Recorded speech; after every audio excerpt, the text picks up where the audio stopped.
Fechamento do mês de agosto, expectativa agora para setembro, a gente, voltou a flertar com uma variação negativa no Ibovespa, agora no mês de agosto. A última variação negativa havia sido no pico da pandemia, em março, certo, Exatamente. Rodrigo Moliterno?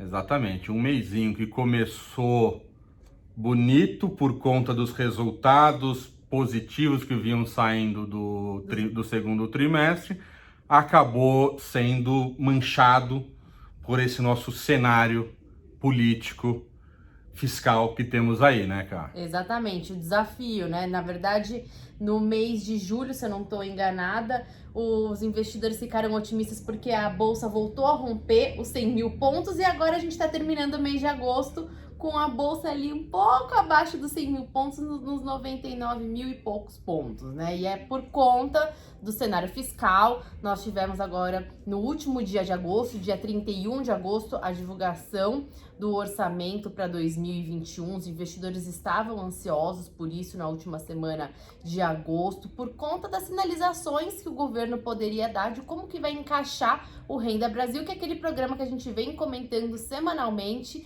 que pretende substituir o Bolsa Família. A gente sabe que o presidente Jair Bolsonaro não se agradou com a cifra de R$ 247 para esse auxílio. O governo tenta encontrar uma forma mágica, porque se aumenta as despesas, por um lado tem que aumentar, né, também a arrecadação. Se a gente não tem previsão de arrecadação, tem que ter redução em algum outro gasto e não tem espaço para isso dentro do orçamento. Então o governo está tentando aí emplacar alguma fórmula para mostrar como que vai ser encaixado esse programa. E não veio no orçamento para 2021, a divulgação desse plano anual, que normalmente é, divulgado pelo governo até o dia 31 de agosto, os planos para 2021, não veio a alocação para esse programa, então a gente deve continuar nessa volatilidade em torno do cenário fiscal, porque são muitas as sinalizações de rompimento do teto dos gastos. Lembrando que o teto dos gastos é um gatilho, que se tem para correção dos gastos do governo pela inflação, pelo IPCA, e ele coloca aí um limite do quanto que o governo pode desembolsar de grana. Exatamente, né, cara? A gente vai continuar flertando com esse cenário, principalmente para o governo, o Congresso tentar chegar num acordo para saber como encaixar.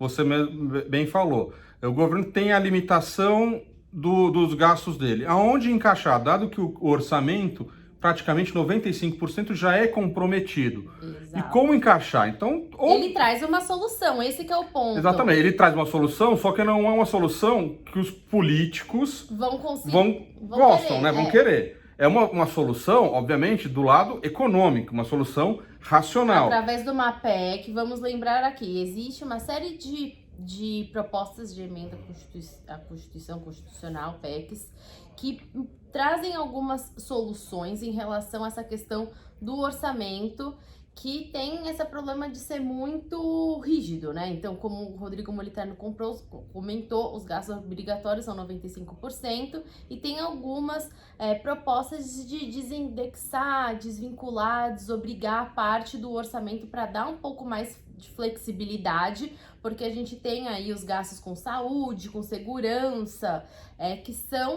que tem um percentual que é obrigatório ser destinado. Então essa PEC ela traria aí essa flexibilização para você conseguir alocar os gastos, mas aquele programa que o Paulo Guedes, inclusive, iria anunciar na semana passada, o pacote econômico, ele tem vários atos e dentro desses atos tem algumas soluções para conseguir alocar, esse gasto com o programa assistencialista, mas o fato é que não tem ambiente político para discussão desse tipo de medida. Exatamente. Então, é isso daí que nos traz essa volatilidade para os mercados e deixa os mercados apreensivos, vamos chamar assim, né? A gente viu nessas últimas 2 semanas, enquanto todas as bolsas mundo afora performaram positivamente com o anúncio da reabertura das economias, dados positivos das economias. Federal Reserve anunciando da também China, que vai... Federal Reserve melhorando a questão, flexibilizando, o lado deles da meta lá da inflação. Ele falou que não vai suportar até um rompimento da meta de inflação para ajudar a economia. Ou seja, sinalizou que a taxa de juros por lá vai ficar baixa. Vai ficar abaixo, estável. Então, o mercado inteiro flertou com isso daí positivamente. A gente viu o Nasdaq e o S&P batendo máximas históricas e a gente aqui tivemos um recuo da Bolsa, né? Depois de que chegamos lá nos 106 mil pontos, recuou e acabamos fechando aí ligeiramente abaixo dos 100 mil pontos. Justamente por conta dessa incerteza que começa a se criar. Então, o que eu tenho visto, percebido na Bolsa, principalmente, e nos juros também, que acaba refletindo, é justamente esse cenário de incerteza para o segundo semestre. Então, enquanto a gente teve um segundo trimestre das empresas positivo, superando as expectativas, no lado macro, é o que está interferindo hoje no mercado. Exato. O micro, enquanto empresa, as empresas estão se saindo bem, estão voltando a produzir, voltando a entregar resultados. Estão saudáveis. Muitas delas fizeram a lição de casa durante essa crise, foram super proativas em matéria de redução na dívida dela, trocaram dívida, aproveitaram esse momento para arrumar a casa. E acabaram colhendo esse fruto no segundo trimestre. Uhum. E estavam todas prontas, e acredito que estão todas prontas para pegar esse segundo semestre e deslanchar efetivamente. Porém, a gente tem o macro que acaba que interfere nesse nosso momento. Exatamente, a gente viu isso também muito no dólar. Na semana passada, a taxa de câmbio flertou 5,60 por conta desse sai não sai do Paulo Guedes, mais um fator de volatilidade para o mercado. O mercado fica muito estressado com essa possibilidade do ministro da Economia deixar o seu cargo, porque o Paulo Guedes defende a austeridade fiscal. Então, enfim, a saída do ministro sinaliza que o governo Bolsonaro iria flertar com um lado mais desenvolvimentista, ou seja, mais investimento por parte do Estado, investimento em infraestrutura, mais gasto. Então tem toda essa preocupação em relação às contas do governo, em relação ao teto dos gastos, e a questão é que está sendo avaliado pelos analistas que é muito grande a probabilidade, né, de um estouro do teto dos gastos, que seria péssimo você deixar o teto dos gastos para trás, acabar com o teto dos gastos. Agora, a questão de furar o teto é uma coisa que vem sendo discutida e também o mercado vem analisando aí a possibilidade de alguma solução para esse tipo de situação. Eu acredito que a solução deva vir em algum acordo justamente para que flexibilize a atual composição dos gastos, né? Exato. E tentar, obviamente, reduzir os gastos para poder sobrar mais por conta do teto.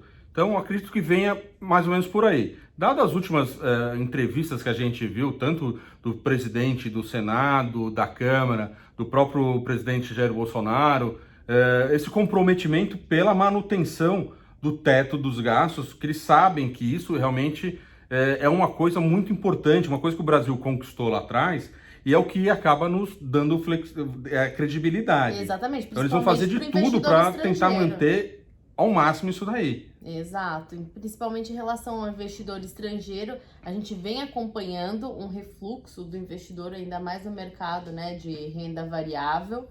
E a situação ela tá bem complicada, a gente não consegue, mas parece que o disco, né, arranhou, a gente tá sempre em cima do mesmo assunto, a preocupação com a questão das contas públicas. Quando a gente olha para os indicadores, está ainda no movimento de correção do PIB, um PIB saindo aí de uma contração projetada de 7% para 2020 para algo mais próximo de 2%, taxa Selic, mercado projetando manutenção dos 2% no curto e no médio prazo, por conta da inflação que segue ancorado o IPCA ao redor de 1,7%, 1,9% em 2020, ao redor de 3% em 2021, mesmo com o susto que os IGPs estão dando, essa pressão por conta dos preços no atacado, que tem a maior ponderação dentro dos IGPs, ainda assim não está refletindo no IPCA. A gente sabe que os IGPs eles são utilizados para reajuste dos preços de aluguéis e de uma série de outros contratos, mas um cenário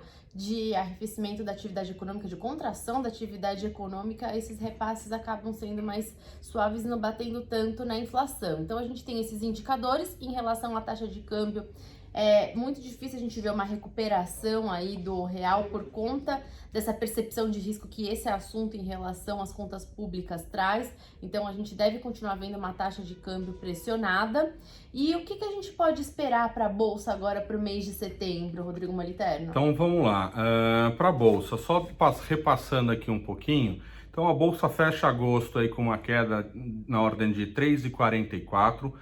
Os principais setores que acabaram cedendo mais na Bolsa foram o setor de construção civil e o setor financeiro, tá? Os setores que, de certa forma, tiveram até ações que performaram e fecharam positivo, continuam sendo o setor de consumo, daquelas empresas onde tem a parte e-commerce, ou a parte digital dentro dela.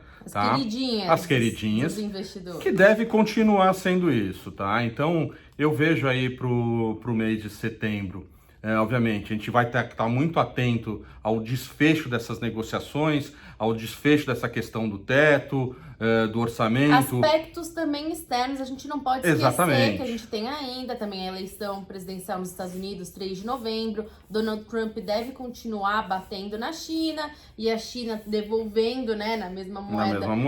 Contra os Estados Unidos. Então a gente tem essa questão comercial, que ainda também segue no radar quando a gente pensa no externo. Segue no radar, juntamente com os nossos problemas internos, mas eu acho que para frente, como eu comentei, o resultado do segundo trimestre das empresas, na sua maioria, vieram positivo e acima até das expectativas. Então, acredito que as empresas vão continuar entregando à medida que cada vez mais as economias tracionam. Então, no micro, as empresas vão continuar entregando. E tem várias oportunidades vão aparecer. Então, eu acredito que em a gente tendo uma sinalização ou uma solução favorável para essa nossa, mais para a nossa questão interna, até mesmo em relação ao externo, eu acredito que a gente pode ter um setembro bastante positivo. E nessa onda vem todos os IPOs, né? A gente está fechando essa semana com 2 IPOs, não foram tão, vamos chamar assim, não performaram tão bem devido, obviamente, por conta da situação. Então o mercado acabou querendo um preço abaixo até mesmo da faixa indicativa, tá? Mas ainda assim estão fechando. A gente tem um grande IPO vindo aí pela frente, que é o da Pets. Esse aí promete sim movimentar um volume bastante expressivo, bom. Vai estar no radar de todo mundo, porque ele está envolvido na parte consumo, tem tecnologia no meio. Então esse parece ser o primeiro grande IPO agora no segundo semestre. Obviamente, para frente, a gente tem de novo a gente tem a questão do Banco Votorantim, o BV, a Caixa Seguridade já fala em abrir. Então tem bastante coisa para vir aí pela frente. Então as empresas, acredito que virão, o mercado está procurando aonde investir, tá? E está um pouco retraído por conta da nossa situação. Exato. Mas eu acredito ainda que a gente vai dar uma deslanchada tão logo a gente tem uma percepção mais positiva do nosso cenário interno. Então vamos aí começar setembro com tudo e na expectativa pela solução aí, por alguma resolução na parte fiscal, certo? Exatamente. Muito obrigada. Até logo.